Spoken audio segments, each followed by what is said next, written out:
To set priorities, identify issue-based areas of work, the Council convenes working groups. Currently, there are two: the legal status and lawful stay, and the one on detention and due process. This event is run by the Global Strategic Litigation Council for Refugee Rights Working Group on legal status and lawful stay. In 2022, strategy subcommittees drawn from the membership of each of the two working groups identified a set of affirmative litigation priorities for the Council's support and collaboration. The legal status and lawful stay priorities are access to long-term residency status, rights, and citizenship, discrimination among and between groups of refugees and other migrants, non-refoulement, including extraterritorial application of the norm, and broadening its scope via human rights law. The fourth one, rights related to integration, including privacy and family life and /unity. The Council is doing a range of work to advance these priorities, and a couple of examples on that. It intervened as amicus in a case relating to deprivation of citizenship of 42,000 Venezuelan Colombian nationals in Colombia. It is currently assisting with a number of cases relating to access to citizenship for refugees in Kenya. It also recently intervened as amicus in Mexico in a case related to externalization. Now, with our trainer, I'm gonna speak a bit, if you allow me, David, to introduce you. Professor David James Cantor is a founding director of the Refugee Law Initiative and its internal displacement research program at the School of Advanced Study, University of London, where he is professor of refugee protection and forced migration studies. Trained originally as a social anthropologist, David worked as a practitioner in the legal field during the 2000s for organizations such as Refugee Legal Center, a London-based public law center, where he litigated refugee and human rights cases until 2007, and UNHCR. In a consultancy capacity, he has advised, trained, and undertaken research for over 15 governments, mostly from the Global South, as well as numerous INGOs and Northern and Southern NGOs. During 2016-2017, David was seconded as a principal advisor to the UNHCR Americas Bureau. David has a lot of publications in his name, but without further ado, Professor David, the floor is yours.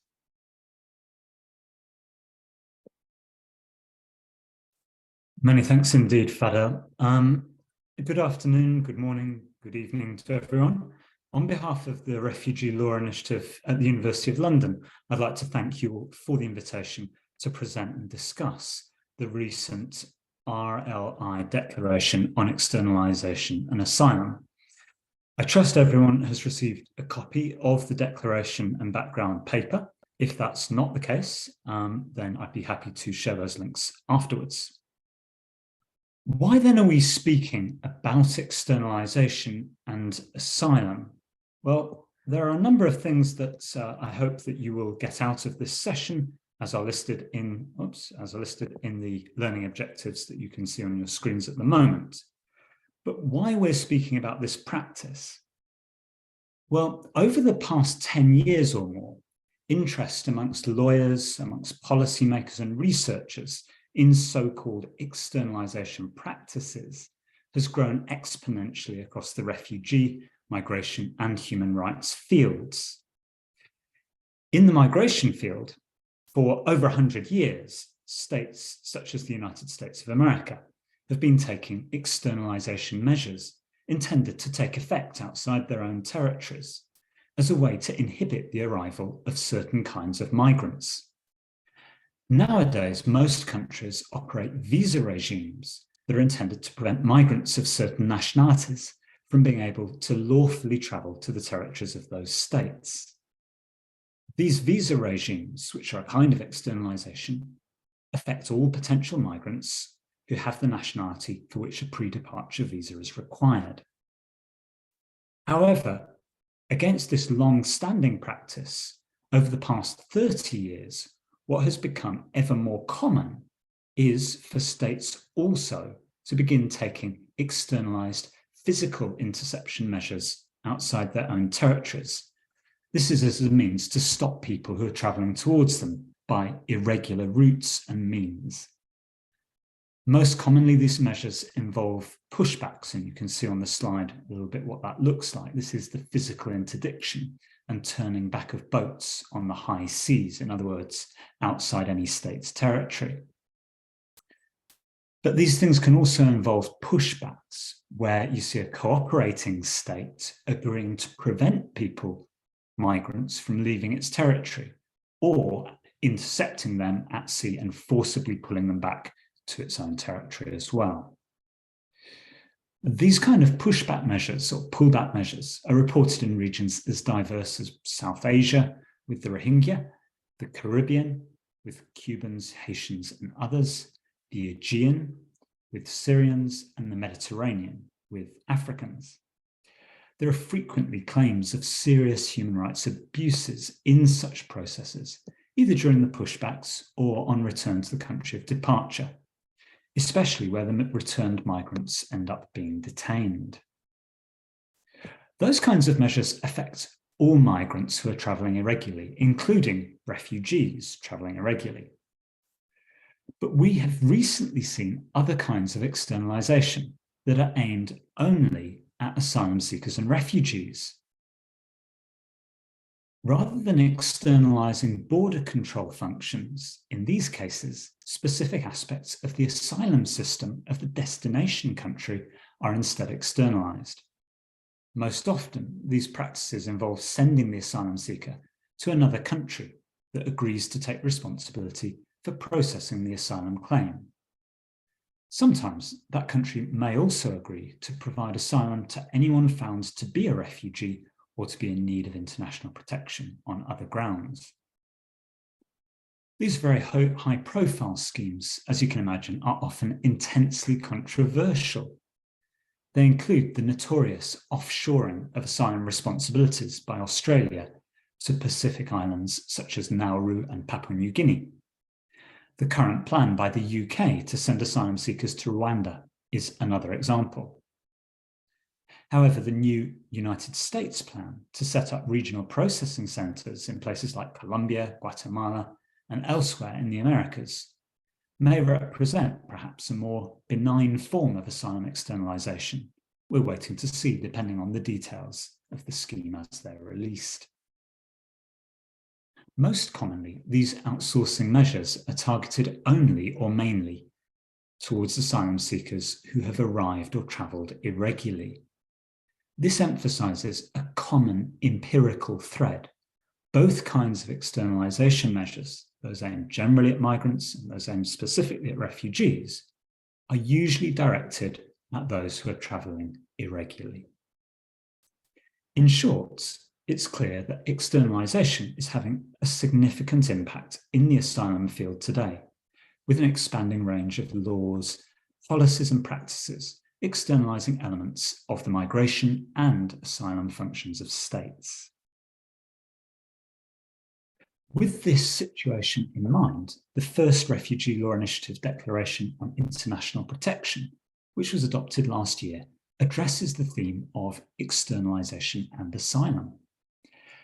This RLI declaration reflects the distinctive contribution that we feel the Refugee Law Initiative, as an academic institution, is well placed to make to the field of refugee law on topical but complex legal questions. We host extensive networks of over 300 research affiliates of doctoral level and above, all the way across the world. The declaration itself draws on the refugee law expertise of these global networks to develop targeted legal guidance on the protection of refugees and other displaced persons. And the audience for the declarations includes NGOs, national and regional courts, international organisations, UN bodies and governments. And we have been disseminating this first declaration with audiences involving all of those. By way of introduction, I'm going to continue by providing an overview of how the declaration defines or conceptualises what we call externalisation. We're then going to look at how the legal principles in the declaration relate to the two key areas of externalisation, namely pushbacks outside the territory and third country processing of asylum claims. Finally, we should have good time left to open for questions and discussion.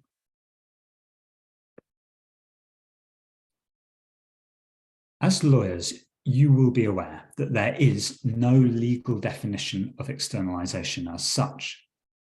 As in this regard, one of the contributions that we feel that the RLI declaration makes to understanding these complex processes is that it provides in paragraph 2 an analytical definition of externalisation. You can see on screen that this is defined as the process of shifting functions that are normally undertaken by a state in its own territory so that they take place in part or in whole outside that territory. For me, this highlights two key points for understanding externalisation and the kinds of legal challenges that it's likely to pose. Firstly, it's clear that externalisation is a process that is not confined merely to the issue of asylum, but rather connects with broader policy currents in today's world. States externalise all kinds of other things, including trade and defence and so on. And we can't see the externalisation of asylum in isolation from those wider processes. Secondly, externalisation is not defined by reference only to migration or only to asylum, as some other definitions attempt. Rather, our broader definition allows us to connect analytically and legally similar issues across measures in the separate but connected asylum fields. In short, we can see externalisation as an umbrella concept in these ways. Crucially, in relation to this extraterritorial core of externalisation processes, the RLI declaration, particularly in paragraphs 4 through to 7, explains where and how relevant regimes of international law, including human rights law, refugee law, international humanitarian law, and the law of the sea, how those regimes of international law will continue to regulate externalisation measures when they concern the core functions of, on the one hand, operating border controls, and on the other hand, administering national asylum systems. I think we've lost our slides, but if they come back, I'll try and get us back to the right place. A second definitional contribution is that the declaration emphasises, also in paragraph 2, that in practice, externalisation often involves attempts to shift responsibility for these measures to other entities. This isn't a necessary element of externalisation. Nonetheless, whilst externalised functions may be implemented unilaterally by a state, they're quite often implemented jointly with other states and/or entities such as international organisations or indeed private actors. The declaration, particularly in paragraphs 8 through to 10, therefore clarifies how the international legal rules around state responsibility and indeed international organisation responsibility work in such contexts of cooperation and potential outsourcing. Building on this analytical and legal foundation, paragraphs 11 through to 15 of the declaration show how these pertinent measures of international law closely regulate the legality of externalised border controls that are being used to prevent the arrival of refugees or other migrants in a territory. The declaration also outlines, in paragraphs 16 to 25, the crucial international law parameters that constrain efforts by states to outsource their asylum systems and responsibilities to third countries.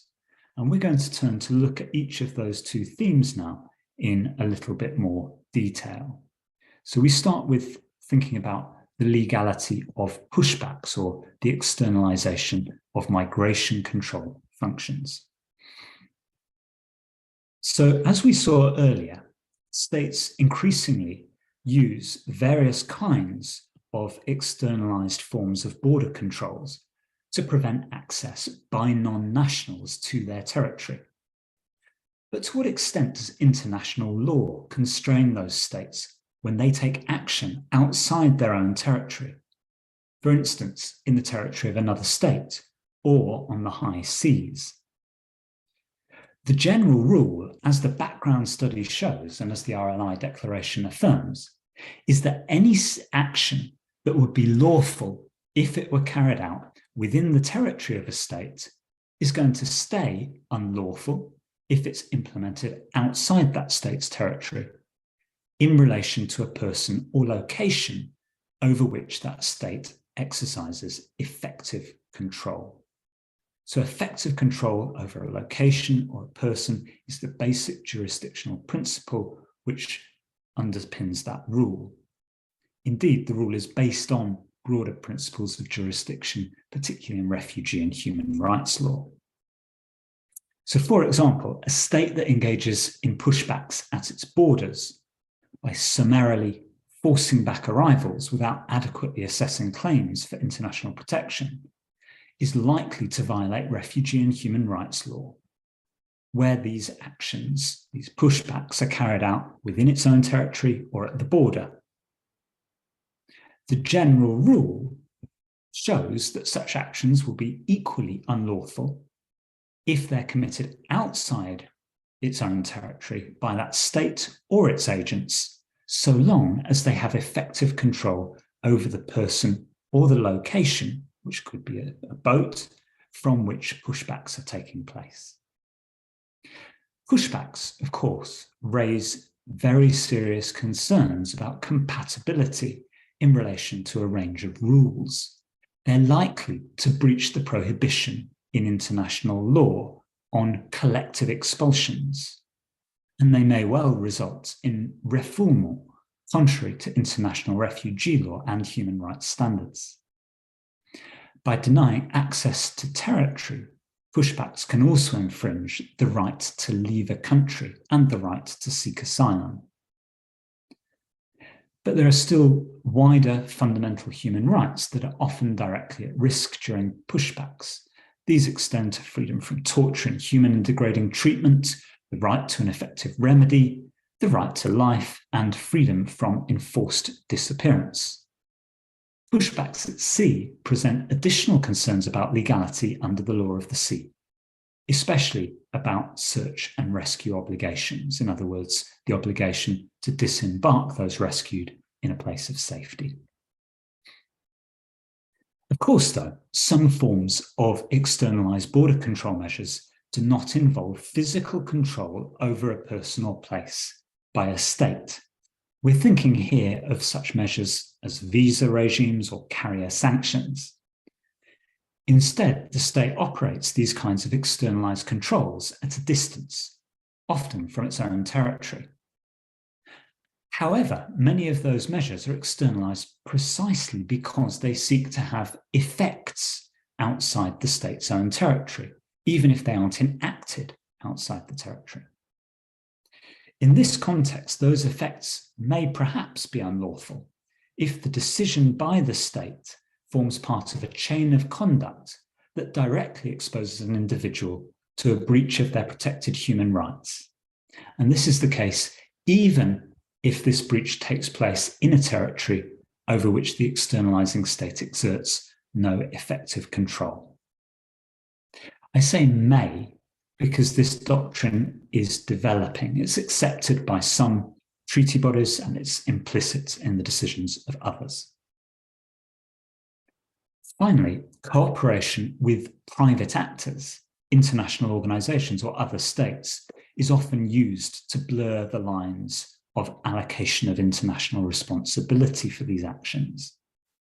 But it's clear that a state cannot avoid legal responsibility for unlawful externalized border control measures by delegating this function to other states, international organizations, or private actors, and this is amply demonstrated by the secondary rules of state responsibility under international law. We turn now to the second area of externalization measures, and here we're addressing the legality of externalized asylum systems. As refugee lawyers, you'll be aware that states need a national system to determine asylum claims and give effects to their obligations towards refugees and others seeking international protection.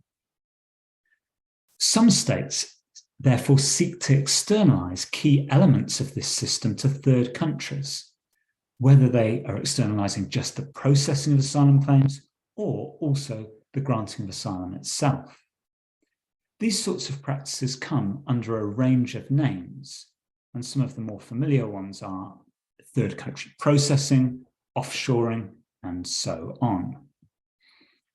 As the declaration makes clear, though, regardless of the name applying to the measures, these kind of arrangements remain regulated by applicable rules of international law. The key legal principle made in the background paper and running throughout the declaration is that the transfer of an asylum seeker to another country under these kinds of arrangements cannot be considered solely in relation to the international law rules on removal. They apply, it is a form of removal, but this is a transfer of responsibility as well as a removal or expulsion. And that means that additional legal duties arise. This principle governing transfers of people is quite well established. But what exactly does all of this mean in terms of the applicable law?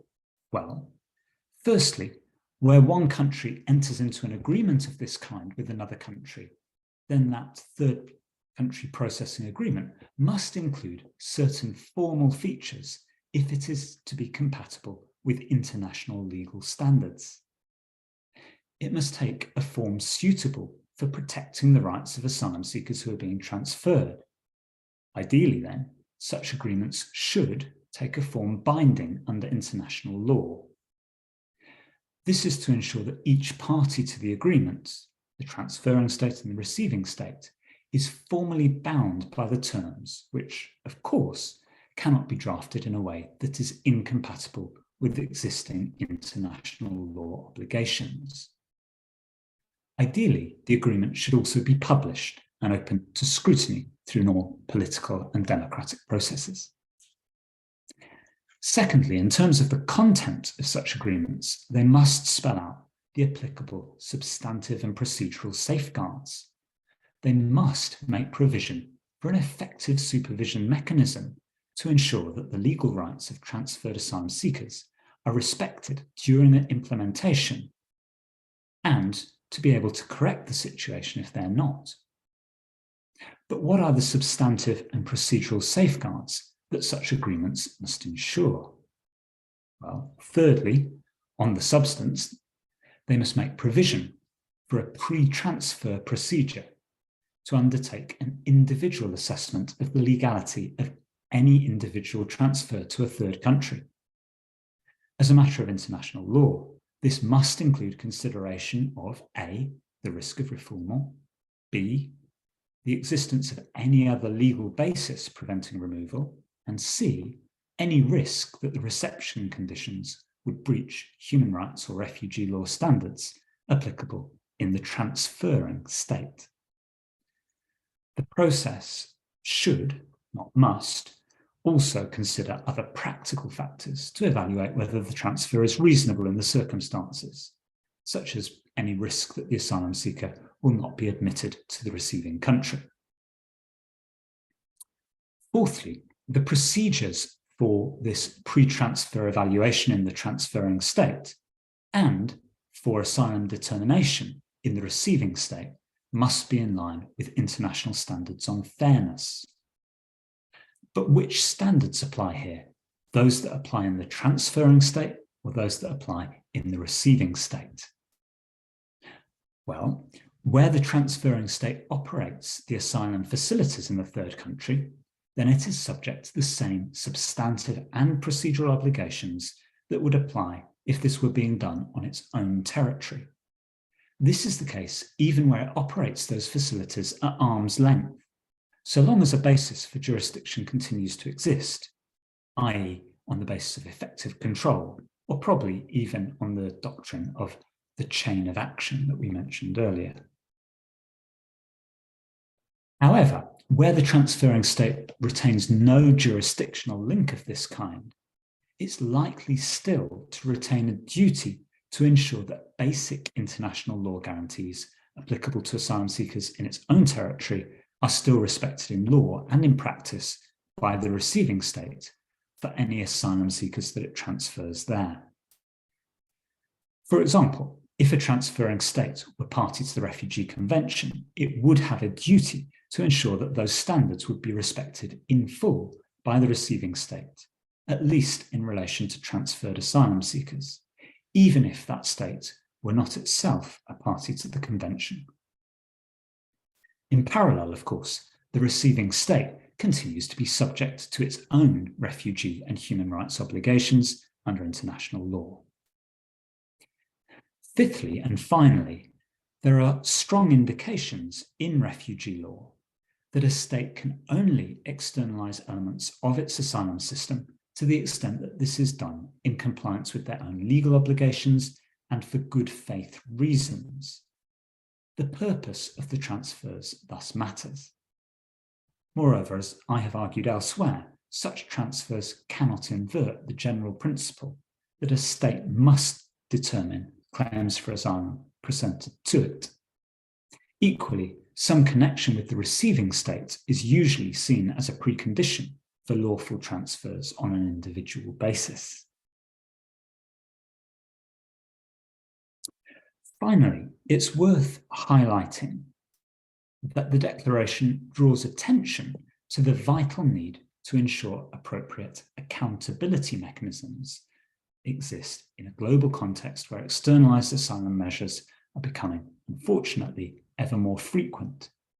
States and other entities engaged in externalization practices remain legally accountable for their actions, including any breach of international law standards, and they should remain accountable and be held accountable before international, regional, and domestic judicial and other enforcement mechanisms, regardless of the extraterritorial or outsourced nature of the externalization measures. I hope then that this gives a good overview of the key principles and norms identified by the RLI Declaration as pertinent to the challenge of externalization and asylum. As recent events in the UK and the USA show, this is a fast-moving area of policy. Nonetheless, the key point here is that the essential legal rules remain largely unchanged. All that's needed here is clarity on how they apply in these new policy contexts. I hope that this presentation has given you a flavour of how experts at the Refugee Law Initiative believe this plays out. Thank you very much for your attention, for the invitation, and I greatly look forward to your comments and questions over the next half hour. Thank you very much.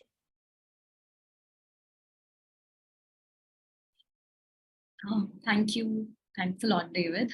That definitely was an extremely fascinating session, and there is a lot to think about, a lot to discuss. And as you said, it is a growing doctrine, it's a growing jurisprudence. And as you said, accountability is something which needs to be talked about. So I think we will now open the floor for questions and answers. You can all type out your questions in the Q&A section. We already have some questions coming in. David, I'll just read it out to you. The first one is from Jimena Suarez. Is your position that agreements to transfer migrants or asylum seekers are allowed under international law? It seems to me that no court has taken a straightforward position on this. and they're reluctant to say that states are not allowed to enter into agreements that imply the shift or transfer of its international obligations. What is your opinion on this? Can states sign agreements to transfer or shift obligations set forth in international treaties? So yeah, basically about the legality, I think, can you elaborate a little more? Well, many thanks indeed, Jimena, for the question. It's a really good one. I think, our starting point has to be that there are a number of kinds of transfers of refugees and asylum seekers that might be made. And clearly a blanket position on that isn't possible. Think about third country resettlement of refugees. I don't think that there's any international law rule that prevents a third country from accepting resettled refugees from a first country of asylum. So transfers of people between places are certainly permitted when those transfers are voluntary. Now, are involuntary transfers permitted? That's a more difficult question. That's what we're really concerned about with most of these kinds of externalization measures. Again, here, I suspect that there isn't a blanket rule as such. Rather, what we have is a range of practice at the international level that suggests that states believe that they are able to make these kinds of transfers. But I think the argument we need to make back in response to that is that even if in principle transferring asylum seekers and refugees may be allowed in certain instances, there are some very clear constraints on that practice. And international law, I think, is increasingly clear on this position. So, for example, it's very well recognized, even amongst states that engage in these practices, that certain rules of international law, such as the non-refoulement principle, would not allow you to transfer a person to a state where they might face persecution or inhuman, degrading treatment or punishment, or equally severe violations of other rights. So that would be one constraint, but that's a constraint on any kind of expulsion. One of the points that the RLI Declaration makes is that if you look at the practice, when we're dealing with transfers of responsibility, then those transfers of responsibility do not allow states to outsource their obligations under refugee law wholesale. So to give you one example, if you look at the Dublin Convention, which is a system, or the Dublin regulations, the Dublin system effectively, is a system that's set up within the European Union to allow for the transfers of asylum seekers between states, and the allocation of responsibility for the determination of their claims between states. So, for example, an asylum seeker who arrives in France but passed through Germany, under that system could be transferred back to Germany for Germany to take up the responsibility of determining whether or not that person is or is not a refugee and providing asylum if they are found to be in need of international protection. Now, the Dublin Convention doesn't allow such, even the Dublin Convention, which is, I think, much criticised in our field, and perhaps rightly so, doesn't allow transfers willy-nilly. It allows transfers where there is an agreement on the part of both states to allow that transfer, where both states have similar asylum procedures, in other words, where rights in each state in relation to refugees are protected to a near identical level, and where there are judicial mechanisms for challenging those transfers as well.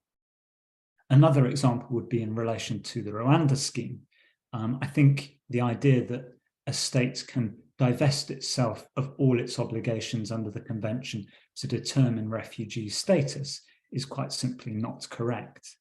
In the rare instances where states do in fact make these kinds of transfers, it's clear that they do so in a minority of cases and without attacking the core principle that states are obliged by the Refugee Convention in general to determine the claims of people who apply for, who are claimed to be refugees where they arrive. Clearly that must be right, because otherwise all states could spend all of their time just trying to send claimants for asylum to any other country in the world, and every country in the world in theory could do that, and that's simply not the way that a system of refugee protection could work under the convention, which is a global instrument. The last thing that I would say is, there are other principles as well. For example, the Dublin arrangement is very clear that an asylum seeker has to have some kind of connection with the country that they're being the third country they're being transferred back to involuntarily. So previously, those kinds of connections tended to be things like the refugee had refugee status there, they lived there under some kind of legal regime, or even perhaps that they had family. We're seeing a shift nowadays where states are saying, well, they passed through that state. I'm not sure that that is quite enough to justify these kinds of transfers of responsibility, but that's perhaps more of an open question. So, Himedi, you've really hit on the nub of the issue, which is, does international law allow these kinds of agreements? And I think where we're talking about forced transfers or involuntary transfers, in principle, they are allowed, but they are hedged around by so many constraints that, realistically, the prospects of doing that are, I think, fairly narrow. Thank you, David. There are a few questions about your thoughts on the UK-Rwanda MOU and the challenge that has been filed on the MOU. And yeah, just I think there are a couple of questions on that. So if you have any comments on that. So I haven't had a chance to read the questions very carefully. One of them is the MOU between UK and Rwanda has been taken to European Court. Which arguments do you think would be relevant to present the court on this? Well, so to be clear, the Rwanda deal is going through the UK courts at the moment, and it's been challenged on a very wide range of grounds. One of the difficulties in the UK context is that the UK is a dualist state. In other words, in UK courts, you can only rely on international law that has been specifically incorporated by Parliament. And only certain bits of the Refugee Convention have been incorporated, and only the European Convention on Human Rights, of all of our human rights treaties, has been specifically incorporated into UK law in a way that we can rely on it. So the litigation in the UK has turned on a number of different legal questions, extending even to data protection in the Rwanda agreement, and whether that is the deal is unlawful as a result of insufficient protection on data issues. The removals to Rwanda have been halted on the basis of an order from the European Court of Human Rights, and that order has been made on the basis that the European Court of Human Rights believes that for at least a certain number of cases, it's not clear that Rwanda would be a safe country under the European Convention on Human Rights. In other words, that sending asylum seekers there, or at least various categories of asylum seekers, might well breach their rights under Article 3, the prohibition on human degrading treatment. So that is one of the answers to the question. Which arguments are most relevant? Well, clearly, the arguments that have to be put before the European Court of Human Rights can't really be arguments based on the Refugee Convention. They must be arguments that are rooted principally in the European Convention on Human Rights, because that is the only treaty which the European Court has the jurisdiction to apply. Nonetheless, one could certainly draw inferences and draw analogies with wider international law, including Refugee Convention law. Fadel, I think you wanted to come in on this question as well. Give me a chance to read some of the others. No. One of the attendees actually, Jeffrey, has their hands up.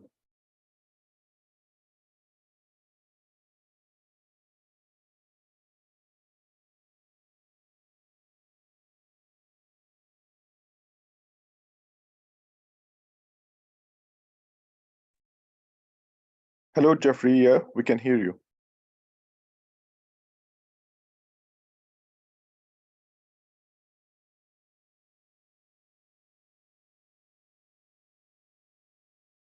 Yeah, Jeffrey.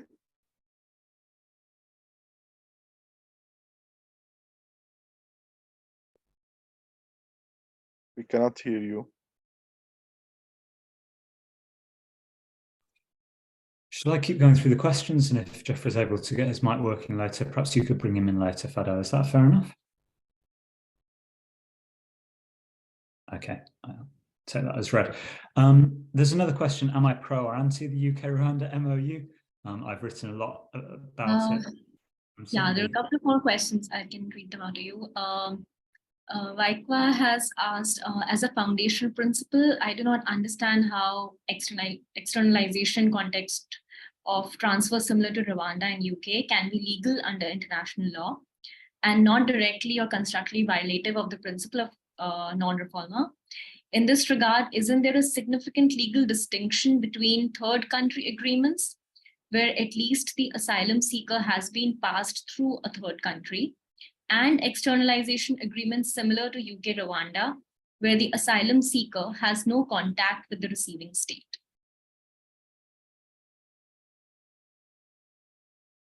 Yeah, thanks. I mean, it's a good question. What is the distinction there? Both of them involve transfers of responsibility at the end of the day. And I think, my answer to the previous question probably touched on that matter, that any of those sorts of transfers, where they're not simply removals, but they are in fact trying to allocate responsibility to another state, depend in practice on that state, first of all, accepting that allocation of responsibility. So, safe third country principle only works if the receiving state agrees to accept the person back. If it doesn't, there's no removal. So these are forms of transfers. I think, one of the key points about this is that if you are engaged in externalization measures, you are in some way outsourcing either your one of other functions, either border control functions or your asylum system functions. And it could be either one of those. And on the second case, depending on the particular facts, it may be tempting to see safe third country arrangements in that light. I do agree with you, though, that there's a big distinction in international law between transferring somebody under Dublin to a country that they have a connection with, however much we want to argue about, what level of connection that needs to be, and transferring them to a country with which they have no connection. And I think that it's very difficult to make the argument that the Refugee Convention certainly allows you simply to transfer refugees to countries with which they have no connection, especially if you're trying to do so in large numbers, as the UK is. Is there a general rule that prohibits externalization? No, I don't think so. So I think those were your two questions. Tanima, would you like to pick others? Yeah, thank you. Another question by Bastin is if there are any examples of successful or unsuccessful litigation discussing externalization, where there have been any, examples to share already. Yeah, I mean, there are quite a number of examples, and the litigation has taken place at different levels. So, for example, the Hırsızcama case in the European Court is a case that involves pushbacks at sea. That's an externalization measure, and quite a number of the human rights principles are drawn from those cases. If you look through the background paper, which is also free to access online, and that paper or link can be circulated too, it gives references to those sorts of cases, and it's not only in the European Court of Human Rights. At the national level, of course, these kinds of processes have been challenged equally. You can see quite a number of cases against pushbacks at sea undertaken in various jurisdictions, for example, against Italy. Similarly, if you're looking for challenges to safe third country processing and asylum arrangements, there was quite a lot of litigation around that in the Pacific Solution case in Australia. There's also been litigation around that issue, as I just mentioned, in relation to the UK's plan on Rwanda. So there is quite a bit of litigation going on. There are some good practices, and some of those have been successful challenges as well. Thank you. I just wanted to point out that there is a question in Spanish, and I would request Diego to translate that for the panelist. So another question was by Helen. She says, thank you for the presentation. And she's interested in the definition you propose of externalization as shifting functions of the state outside state borders. This obviously captures many kinds of more and less formal agreements between states, save third-party agreements, Dublin Rule, migrant protection protocols, etc., that have the stated purpose to asylum seekers to other countries to have their claims heard, to be physically present while claims are processed, etc. But I'm having trouble conceptualizing some kinds of maritime pushbacks, Title 42 expulsions, at least overland to Mexico, etc., as externalization under this definition, because they don't formally transfer responsibility to any other state. They just seek to physically block access. Yet I would think that most who work in migration undoubtedly think of blocking physical access to territory as externalization. Happy to talk more about why I conceptualize US-Mexico policies in this way and problems that lack of formal agreement cause. Yeah. Helen, you are free to unmute you and discuss it more, but I would let David respond to it first. Thanks. Yeah, I mean, there's a fairly straightforward answer to that, which is we understand externalization as a process of shifting functions normally undertaken by a state within its own territory, so they take place in part and whole outside its territory. That is the definition of externalization. We do observe that those kinds of externalized functions might or even often are implemented by a state unilaterally, and that might involve delegating those functions. But externalization doesn't always involve outsourcing. We saw with pushbacks that there are forms of externalization that take place unilaterally or cooperatively outside a state's borders, but there can equally, but which don't involve any kind of outsourcing of obligations, or which don't have to. But there might also be kinds of externalization which do involve outsourcing obligations, and that's frequently the case with third country processing. So it's not a necessary feature of that definition, but it's something that often takes place, and where it does take place, at least in the, well, I say it often takes place, it sometimes takes place, and where it does take place, then the rules around transfers of responsibility are most relevant. But you're quite right. Many kinds of externalization, as the declaration makes clear, do not require outsourcing.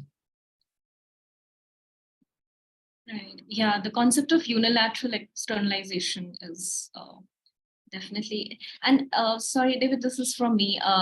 When we say unilateral externalization, does this usually mean receiving state or the transferring state, or can it be either? Like, are there examples of both happening? Yeah, so I mean, I guess purely unilateral forms of externalized border controls would be by the receiving state. So, well, let's be clear what we mean, would be by a destination state. So that would be things like where the US interdicts boats coming over from Haiti, okay, on the high seas. So that's a unilateral measure. It doesn't involve cooperation with any other state. You do get pullbacks, as you can see, in the case of Libya, for example, which apparently cooperates with certain European states, and on their bidding, pulls back boats back to Libya from outside Libyan territory as a way of stopping them arriving in Europe. Now, I don't think that's unilateral, that's joint action, because really it's undertaken at the bidding of those destination states. But certainly, yeah, there isn't any kind of outsourcing necessarily going on, at least in the first case, but there is joint unilateral action on the one hand and then joint action on the other. The point that we're making here is that externalization is about that pushing outwards of state functions that normally take place in a state's own territory. And where that happens, it raises questions because of the because those things are taking place extraterritorially. It doesn't matter for the law, though, because by and large, the same legal rules are going to apply. When outsourcing takes place, the picture becomes much more complicated.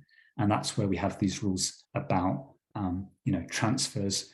You can't simply outsource responsibilities under the Refugee Convention wholesale, for example. So it's not a straightforward context, but I think that the definition allows us to see quite clearly to group together things that look quite different and recognize them as actually quite similar and implying similar sorts of legal challenges, i.e. they're taking place outside the state's own territory, whilst also giving us the legal tools to deal with both those very straightforward cases and also the more complex ones.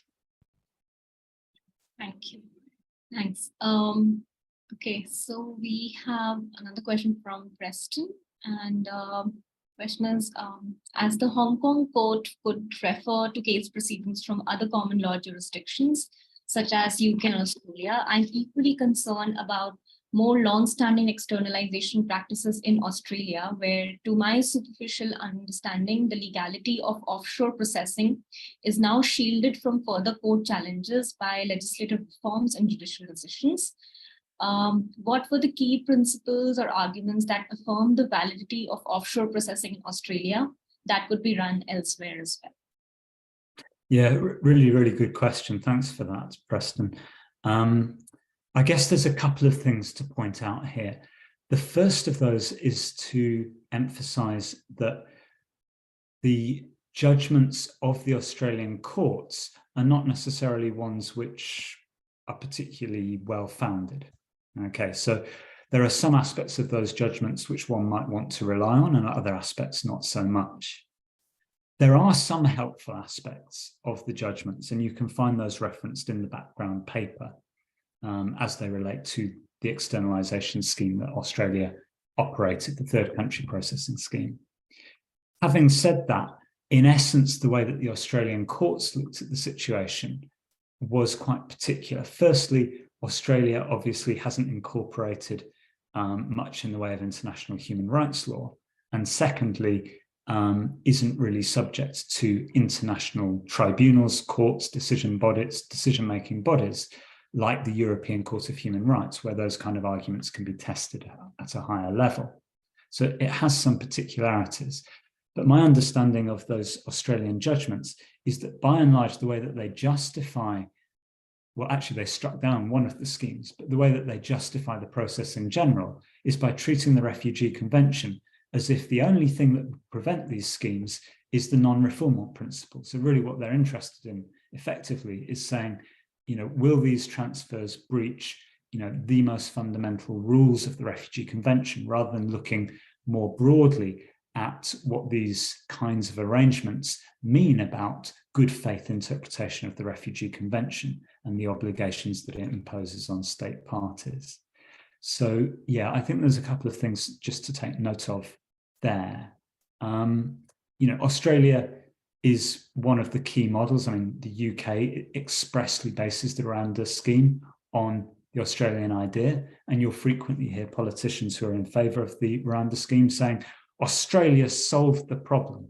And, that is a very strong perception here amongst those who want the Rwanda scheme to succeed. I don't think Australia did, and I don't think it was a success really on any level. The numbers of boats dropped off. I mean, in part that reflects the unusual situation of Australia as an island in the middle of an ocean, really very, very far from a lot of other places. It's not likely to be as effective in countries where, you're separated by a small border strait of sea.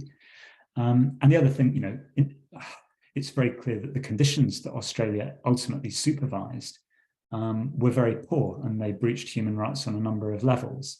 And the effects of those continue to be felt. There are studies which show that adults and children who are there continue to suffer severe mental health problems even, years and years later. So I don't think that they're a good model for a range of reasons. And I think that there are sufficient arguments in the background paper and declaration to allow you to take the positives of those judgments, but also to robustly criticize the areas which are much weaker in terms of international law.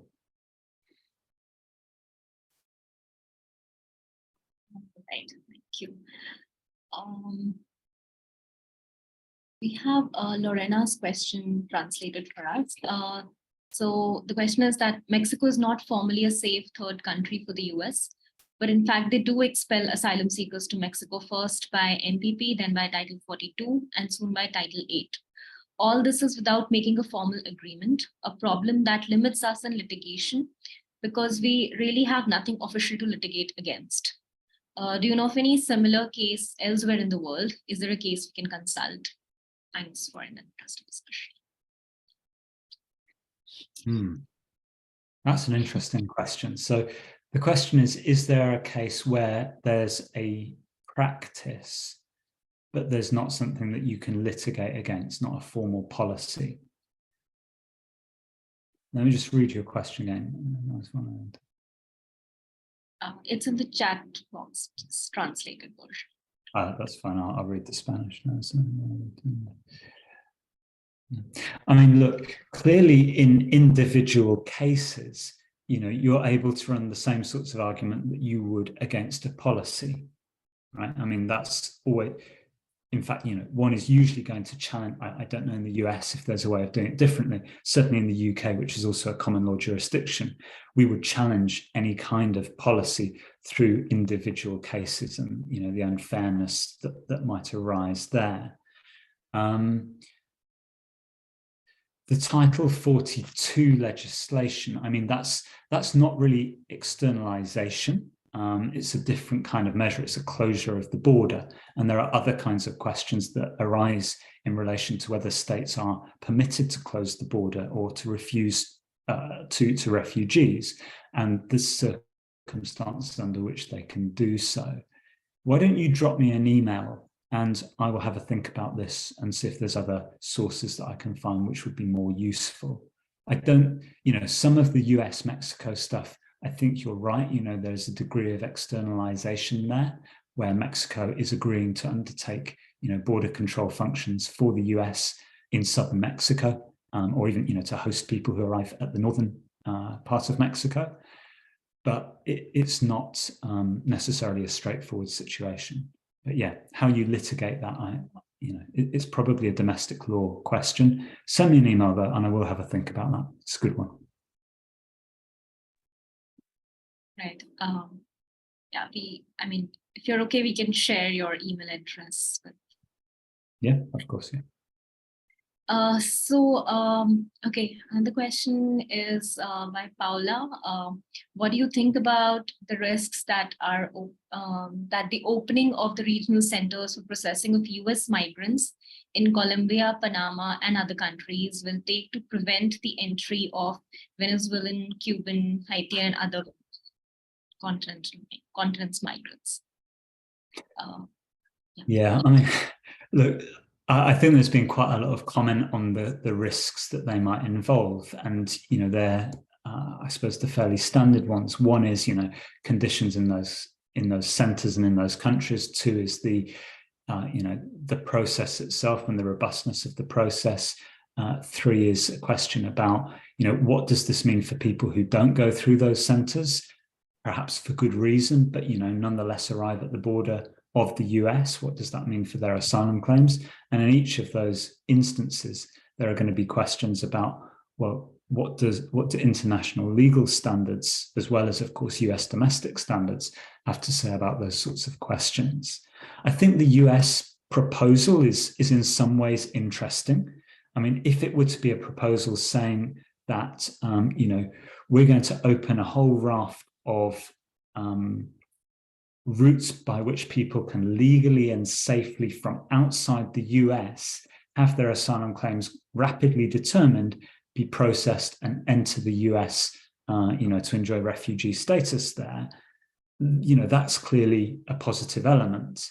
And, there is some argument to say that might then allow the US to say, well, if you don't travel through these routes, but you try and go through other routes which are irregular, then, that would have legal consequences for you.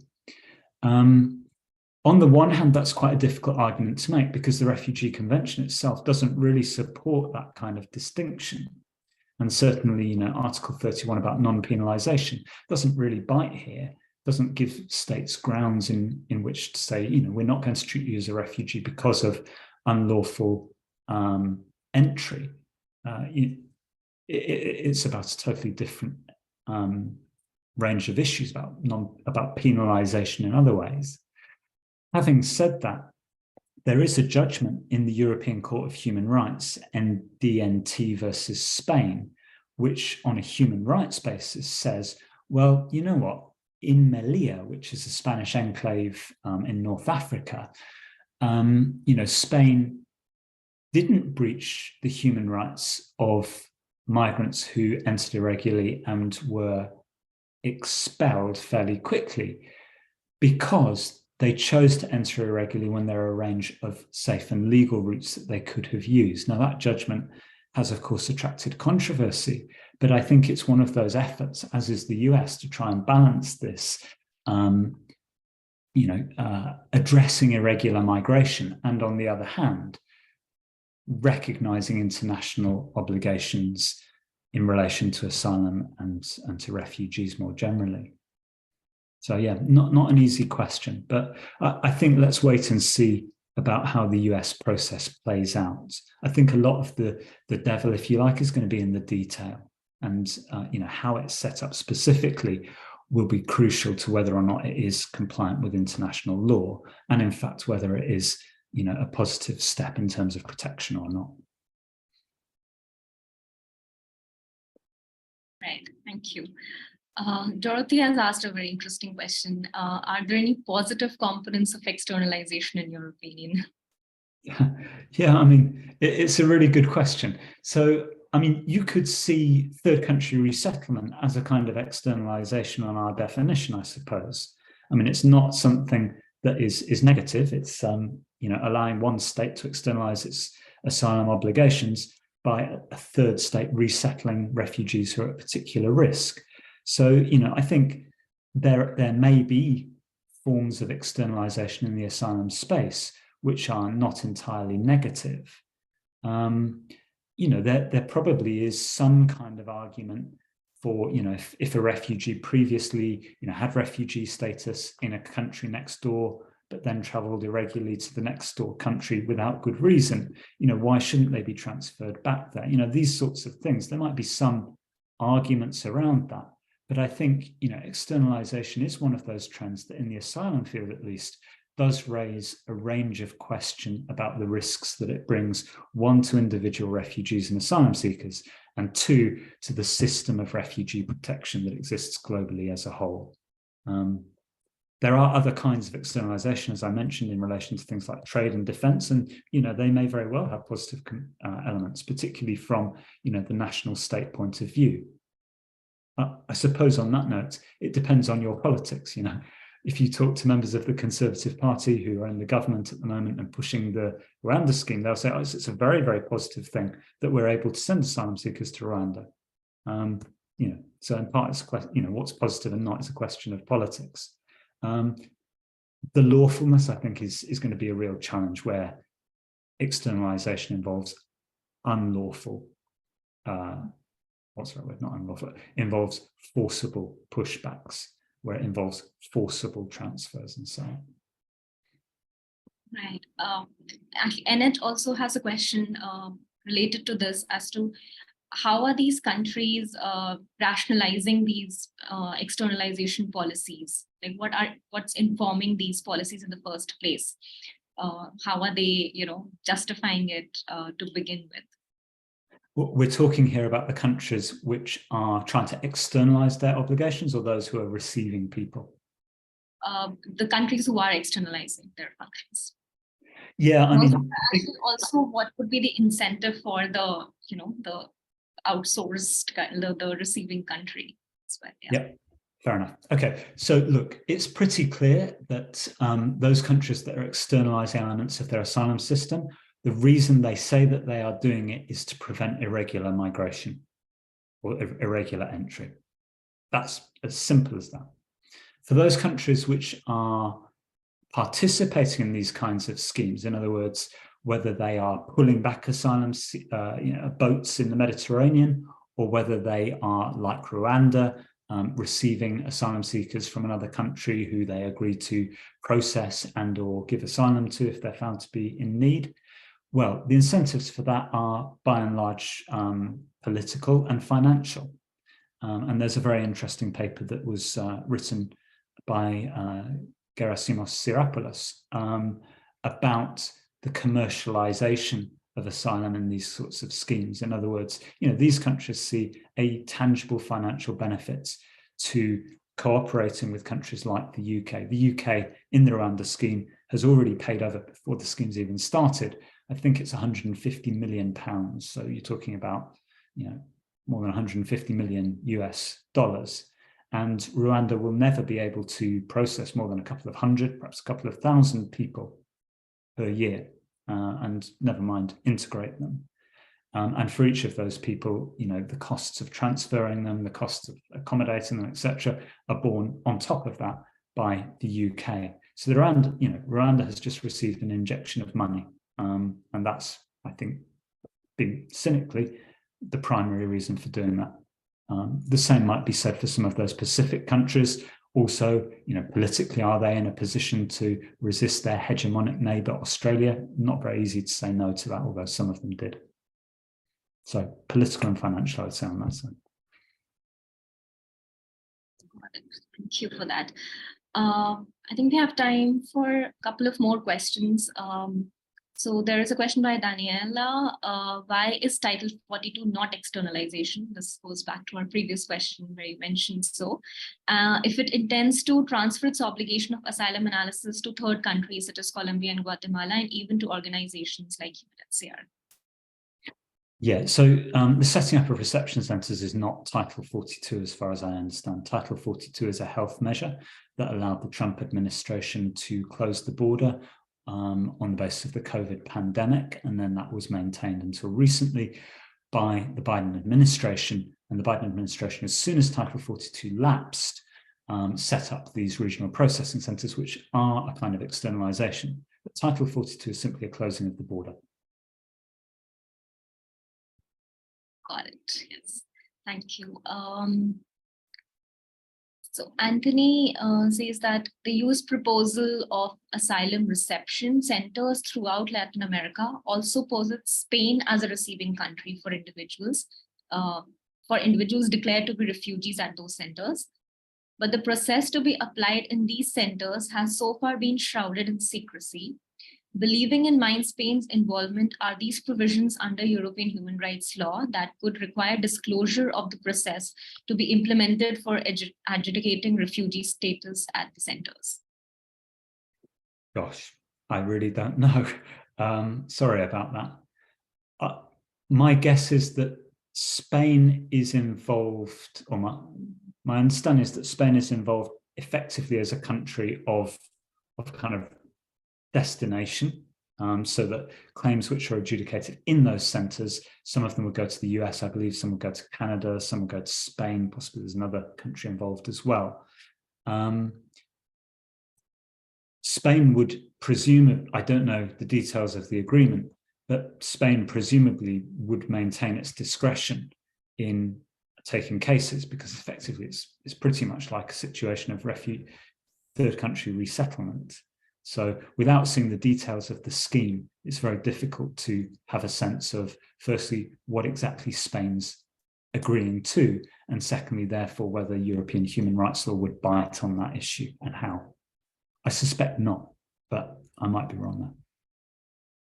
It depends on the detail. I've probably got time for one more question, if that's okay. Yeah, just one more.